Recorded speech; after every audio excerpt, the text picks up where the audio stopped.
Fala investidor, fala investidora, como é que vocês estão? Espero que vocês estejam bem. Neste vídeo eu quero trabalhar com vocês a seguinte situação. Vocês devem ter visto que o nosso Ibovespa, sim, ele atingiu as máximas históricas.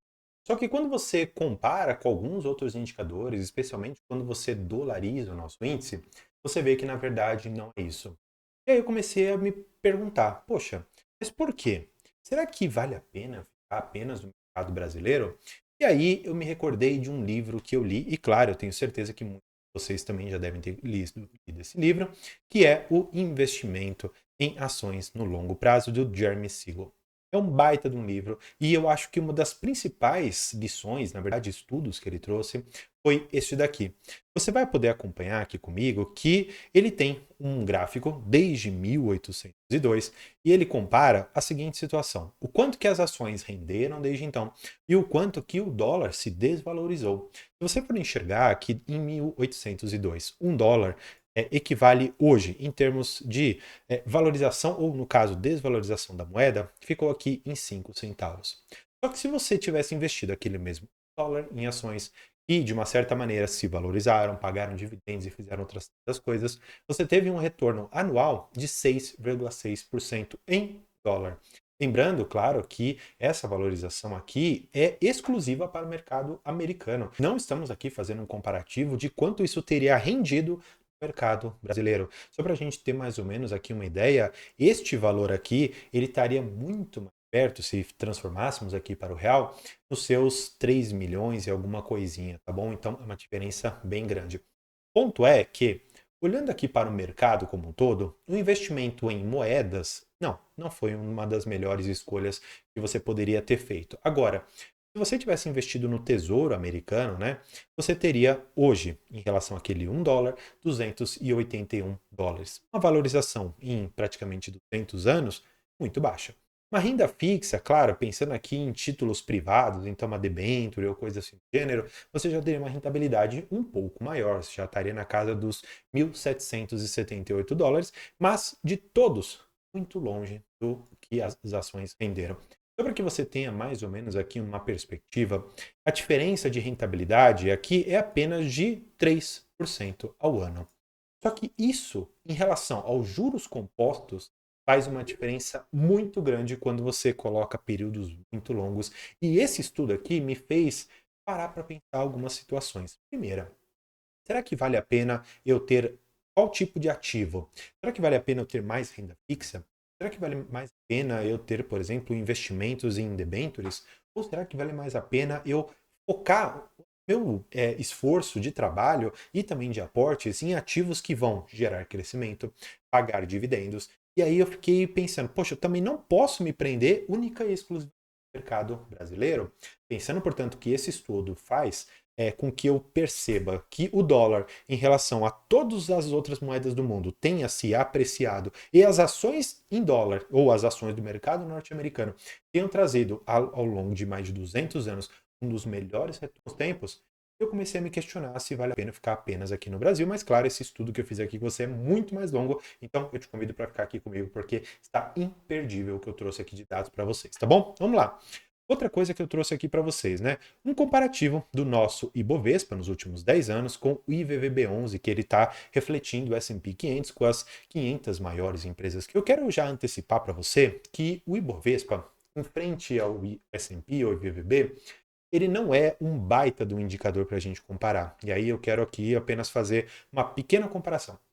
Quando você abre o Ibovespa e você vê a cesta de ativos que estão dentro, você percebe que boa parte é Vale, Petrobras e alguns bancos. Ao tempo que você olha para o IVVB e você percebe na sua carteira que você tem hoje muito mais ativos relacionados à tecnologia e até falam das 7, 8 magníficas que nós temos no mercado norte-americano. Porque daquelas 500 empresas, quando você abre uma pizza, praticamente metade são 8 empresas. Estamos falando ali de Apple, Microsoft, Nvidia e algumas outras tantas. O fato é que o nosso Ibovespa, um mercado dos ativos mais antigos, né, commodities, bancos, está muito distante, especialmente com esse boom tecnológico que nós tivemos nos últimos anos, do S&P.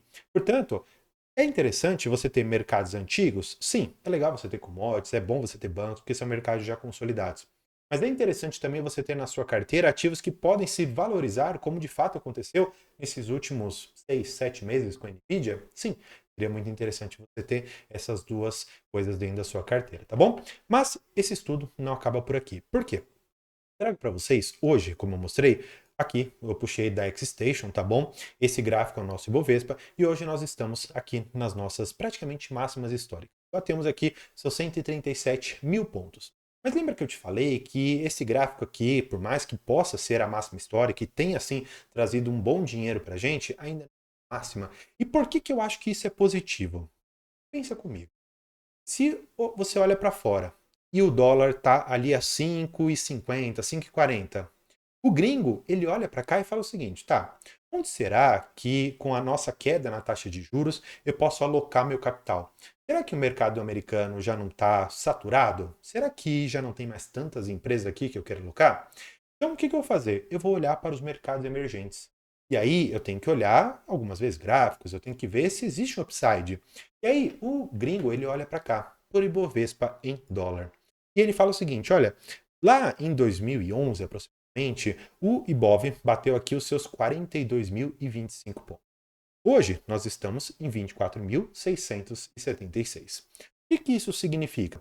Significa que, muito diferente do que nós estamos enxergando, que é uma alta histórica aqui do nosso índice, para eles ainda existe esse upside aqui para alcançar as máximas históricas. Eu não estou falando aqui praticamente em dobrar, mas eu estou falando de algo aqui de uma alta de 80% se nós precisarmos alcançar aquela alta histórica de mais de 10 anos atrás. E por que que eu falo de oportunidade? Porque esse gráfico aqui, que é muito interessante, ele ilustra o quanto que nós perdemos de poder de compra desde o plano real. Então, ali em 1 de junho de 94, 100 reais valiam 100 dólares.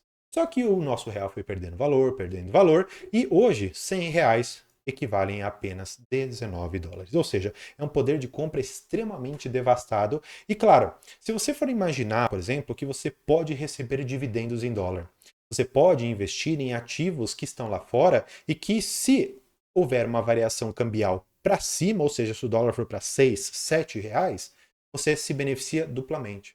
Porque a ação ela sobe, porque ela paga dividendos e, melhor de tudo, você ainda tem a apreciação cambial aqui. Então, se você comprou uma ação por 5 dólares e hoje ela está no mesmo preço em relação à sua cotação, mas por variação cambial está 7, você já ganhou dinheiro. Vou falar aqui das 20 maiores empresas globais. Quando eu olho para isso daqui, eu estou falando de faturamentos lá de 2009. Eu quero que você perceba a diferença que nós tivemos de 2009 para 2024, que eu também vou trazer dados aqui para você. Quando eu olho para a primeira empresa, que é o Walmart, muito conhecido, mercado americano, ExxonMobil também, mercado americano. Você pode ver que tem algumas outras, olha só, Toyota, Japan Post, você tem State Grid, que é uma empresa relativamente famosa aqui em torno do Brasil, com a CPFL Energia. Você pode ver também Chevron, mercado americano. General Electric. O que eu quero te mostrar? Bank of America. E boa parte, em 2009, eram empresas, vamos dizer assim, chatas. Tem empresas que estão ali, por exemplo, o Walmart, que é bem simples, né? Você tem um mercado. Estamos falando aqui da ExxonMobil, que é uma empresa simplesmente de petróleo. Da mesma maneira, aqui a Chevron, Bank of America também, serviços bancários, intermediação financeira, tudo isso daqui em 2009. O que acontece? O mercado norte-americano, em especial, é aquele que mais trouxe uma disrupção daquele mercado antigo. E olha só o que aconteceu com dados muito mais atualizados. Lembra que eu te mostrei aquela tabela ali em 2009 com algumas empresas e você percebia que havia outros tantos mercados? Olha só o que aconteceu hoje com as 10 empresas mais valiosas do mundo. Você vê aqui que praticamente dessas 10, 9 estão no mercado norte-americano. Claro, você tem aqui a Saudi Aramco, mas ela é uma baita de uma empresa, então é como desconsiderar. E claro, essa tabela aqui ela não está tão atualizada, até porque a Berkshire ela alcançou recentemente 1 trilhão de dólares em valor de mercado. Portanto, essa tabela aqui pode ter algumas alterações. A Nvidia também deve ter entrado aqui, porque ela chegou já no seu 1 trilhão. Mas fato é que o mercado norte-americano, por conta daquele boom tecnológico que eu expliquei para vocês, ele traz e vai trazer no futuro a maior possibilidade de você alcançar bons bolsa de valores. Portanto, investir exclusivamente no mercado brasileiro parece hoje ser a melhor opção. E claro, eu sempre tento pensar aqui com vocês como seria, por exemplo, investir em alguns ativos lá de fora. E aí eu fiquei imaginando, tá, eu tenho que olhar quais as empresas que eu gostaria através do meu estilo de investimento. Poxa, eu gosto de empresas de marca, eu gosto de empresas que têm um nome forte no mercado. E aí eu comecei a fazer algumas pesquisas. Falei, tá, deixa eu olhar aqui para o Brasil. Quais empresas que têm um nome muito forte? Poxa, Vale, Petrobras, com pré-sal é bem famosa. Só que eu meio que terminei por aí. Eu não lembrava de muitas outras. Talvez o Itaú, porque é uma baita de uma empresa, também é conhecida internacionalmente. Mas eu comecei a fazer alguns estudos e olha só. Quando eu olho para as 40 marcas mais valiosas do mundo, entre as 500 mais valiosas, eu estou falando que 200 estão no mercado norte-americano. Portanto, quando eu olho lá para fora, eu consigo vislumbrar de forma muito mais fácil marcas que vêm assim na ponta da língua.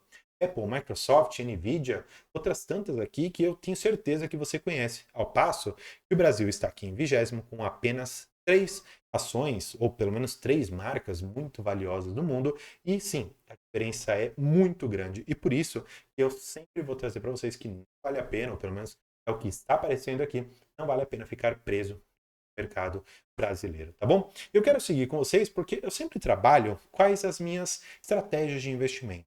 E eu tenho trazido dentro da minha carteira, e eu vou deixar até um vídeo no final para vocês, mostrando como que eu faço a evolução da minha carteira. Onde que eu aporto, quais ativos eu estou olhando, qual a minha estratégia de investimentos. Eu já cansei de dizer para vocês que a minha estratégia é obter renda passiva. Vai fazer basicamente o seguinte: investir por um tanto tempo, esperar que aquelas empresas elas me devolvam ano após ano alguns dividendos, seja ali de 7, 8, 10 ou mais por cento, a depender ali dos preços que eu conseguir comprar. E aí, claro, eu fiz esse mercado americano, me deparei com algo muito interessante. E por conta do histórico da nossa bolsa, ainda não conseguimos fazer todo esse estudo. Mas existe aqui no mercado norte-americano algo legal, como as Dividend Aristocrats, que são empresas que pagam dividendos há pelo menos 25 anos. Você vai ver aqui, por exemplo, Walmart, uma empresa muito conhecida, ExxonMobil, Procter Gamble, Johnson Johnson, AbbVie, Coca-Cola, enfim, empresas que eu tenho certeza que algumas aqui, se não todas, você utiliza no seu dia a dia. Além disso, né, eu fiquei pensando, tá, eu quero um pouco mais de segurança. Parece que 25 anos não é o suficiente para mim. Será que existe algo um pouco mais seguro que isso? Sim. Na verdade, o mercado norte-americano traz aqui para nós os Dividend Kings, ou seja, os reis dos dividendos. Até a gente poderia colocar a foto do Barça aqui, né, que é conhecido no Brasil como o rei dos dividendos, e que são empresas que pagam proventos, né, ou dividendos, por 50 anos consecutivos. No geral, aquelas mesmas empresas se mantêm, né? Você tem aqui, por exemplo, a Pepsi também, PepsiCo, na verdade, que entrou nessa lista, mas o ponto que eu quero mostrar é que no mercado norte-americano, muito mais consolidado, assim como eu mostrei naquele gráfico inicial, que você tem um histórico de anos, 50 anos ou 25 anos de pagamento de dividendos é algo que você pode considerar para colocar no seu portfólio. Só que aí eu me deparei com uma seguinte situação. André, tá, eu acho que é interessante eu ficar no mercado brasileiro, mas também quero pôr o pé ali um pouco no mercado norte-americano. E aí eu te pergunto, como se expor ao mercado americano e ao mesmo tempo obter dividendos? Porque sim, o pessoal que assiste aqui meu canal, eu tenho certeza que procuram muito mais passiva. E eu, claro, obtive aqui algumas informações interessantes que eu vou trazer e compartilhar com vocês. Eu trouxe aqui para vocês um ETF, tá bom? Esse ETF, ele é o DGROW. O que é DGROW? Dividend Growth, ou crescimento de dividendos, ou dividendos crescentes. É um ETF que, claro, tem uma carteira aqui que paga trimestralmente alguns dividendos para aquele que é seu detentor. Se você for ver, hoje custa aqui US$ 61. É alguma coisa muito aproximada, uns R$ 320, tá? Eu sei, não é tão barato assim, mas calma que eu já vou te dar algumas sugestões. Quero só antes te mostrar o seguinte, ó, desde 2014 que nós temos aqui um histórico e que vem crescendo ano após ano. Olha só, em 2014 pagou 25 centavos de dólar. Passo que em 2023, eu quero pegar um ano fechado, já pagou US$ 1,31. Olha só a grande valorização em termos de dividendo que você teve. E claro, nesse tempo todo, olha só o que aconteceu com a cotação em pelo menos 5 anos.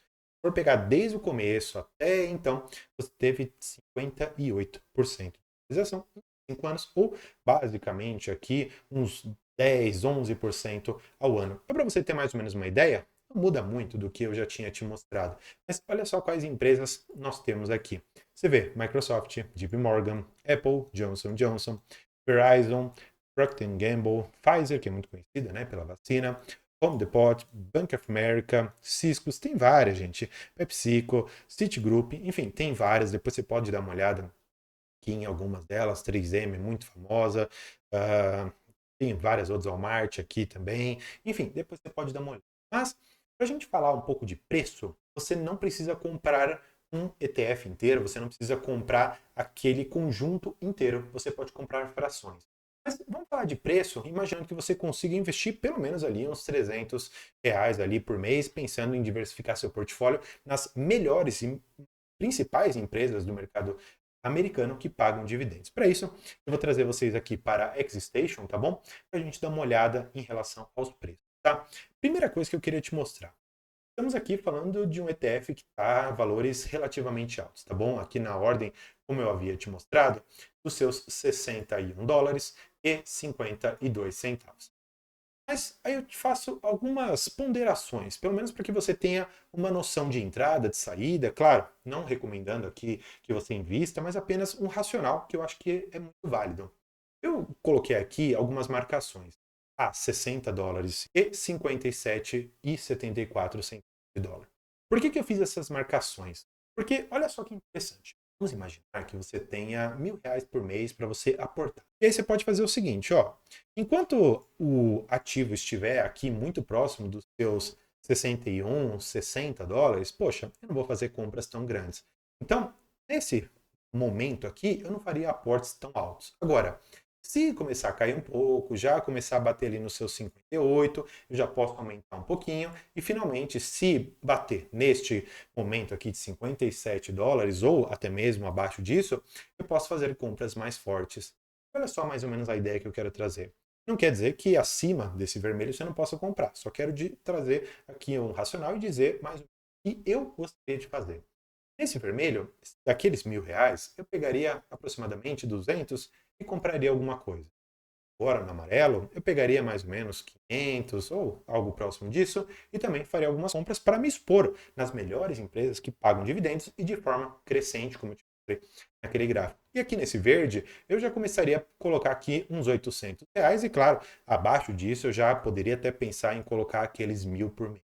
E claro, eu estou te falando aqui em reais, né? Mas depois eu quero que você converta em dólar. O fato é que pensar em um investimento no mercado exterior faz muito sentido hoje em dia.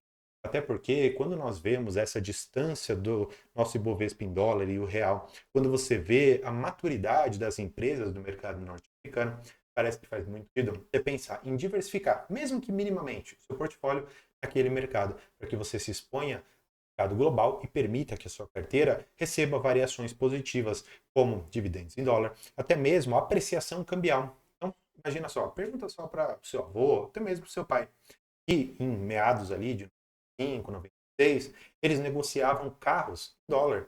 Chegava ali numa concessionária e falava, olha, eu quero comprar aqui um Chevette por US$ 3.000. Maravilha. E aí o que acontece? Fizeram ali alguns financiamentos e o dólar, depois disso, começou a ter uma pequena variação. Começou a ficar, por exemplo, um dólar valendo R$ 1,50, R$ 2 e assim sucessivamente. E desde então o dólar não parou de se apreciar. Portanto, depois desse estudo todo, eu quero te perguntar, em quais ETFs, estoques ou REITs americanos você investe? Deixa aqui embaixo. Então, espero que você tenha gostado desse vídeo. Por hoje é isso. Muito obrigado e tchau!